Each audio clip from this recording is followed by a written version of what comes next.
Uraikan tentang G30 SPKI. G30 SPKI merupakan gerakan yang bertujuan untuk mengkudeta pemerintah, Presiden Soekarno, dan mengubah dasar negara Indonesia dari Pancasila menjadi negara komunis. Gerakan ini dipimpin oleh D.N. Aidit, ketua dari PKI. Gerakan 30 September PKI terjadi pada malam tanggal 30 September 1965. Sekelompok militer di bawah pimpinan Letkol Untung melakukan penculikan dan pembunuhan terhadap 6 perwira tinggi TNI Angkatan Darat serta memasukkan jenazah mereka ke dalam sumur 2 di Lubang Buaya, Jakarta.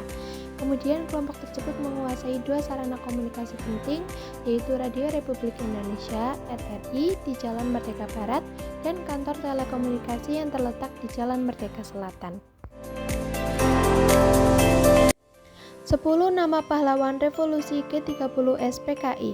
1. Letnan Jenderal Ahmad Yani, 2. Mayor Jenderal S. Parman, 3. Mayor Jenderal R. Suprapto, 4. Mayor Jenderal M.T. Haryono, 5. Brigadir Jenderal Sutoyo Siswomiharjo, 6. Brigadir Jenderal D.I. Panjaitan, 7. Kolonel Katamso Darmokusumo, 8. Letnan Kolonel Sugiono, 9. Letu Pierre Andreas Tendean, 10. Brigadir Polisi Karel Satswit Tubun. Upaya penumpasan G30 SPKI. Operasi penumpasan G30 SPKI dipimpin oleh Mayor Jenderal Soeharto bersama Resimen Para Komando Angkatan Darat (RPKAD) dan Batalion 328 atau para divisi Siliwangi. Pada malam hari tanggal 1 Oktober 1965, RPKAD yang dipimpin oleh Kolonel Sarwo Edi Wibowo berhasil menguasai kembali RRI Jakarta dan kantor telekomunikasi. Selanjutnya, Mayor Jenderal Soeharto mengumumkan melalui radio tentang keadaan yang sebenarnya kepada rakyat bahwa pemberontakan dilakukan oleh PKI. Pada tanggal 2 Oktober 1965, RPKAD pimpinan Kolonel Sarwo Edi Wibowo berhasil sepenuhnya menguasai keadaan di Jakarta dan pemberontakan G30 SPKI digagalkan. Perkembangan ekonomi pada masa demokrasi terpimpin. Langkah-langkah yang diambil pemerintah untuk memperbaiki kondisi ekonomi antara lain adalah A. Pembentukan Dewan Perancangan Nasional atau Depernas, B. Devaluasi mata uang rupiah, C. Deklarasi ekonomi.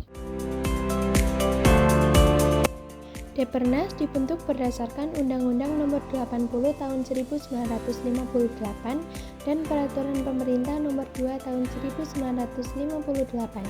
Bertugas menyiapkan rancangan undang-undang pembangunan nasional yang berencana dan menilai pelaksanaan pembangunan tersebut.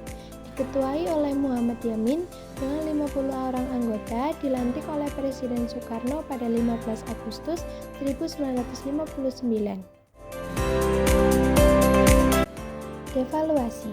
Pada tanggal 24 Agustus 1959, pemerintah mendevaluasi atau menurunkan nilai mata uang Rp1.000 dan Rp500 menjadi Rp100 dan Rp50. Pemerintah juga melakukan pembekuan terhadap semua simpanan di bank-bank yang melebihi jumlah Rp25.000. Tujuan adalah untuk mengurangi banyaknya uang yang beredar demi kepentingan perbaikan keuangan dan perekonomian negara. Deklarasi Ekonomi. Presiden Soekarno menyampaikan deklarasi ekonomi di Jakarta pada tanggal 28 Maret 1963. Tujuan Dekon sendiri adalah untuk menciptakan ekonomi nasional yang demokratis dan bebas dari imperialisme untuk mencapai kemajuan ekonomi. Pemerintah menyatakan bahwa ekonomi Indonesia berpegang pada sistem ekonomi berdikari atau berdiri di atas kaki sendiri. Bulan September 1963, Presiden Soekarno menunda pelaksanaan Dekon dengan alasan sedang berkonsentrasi pada konfrontasi dengan Malaysia.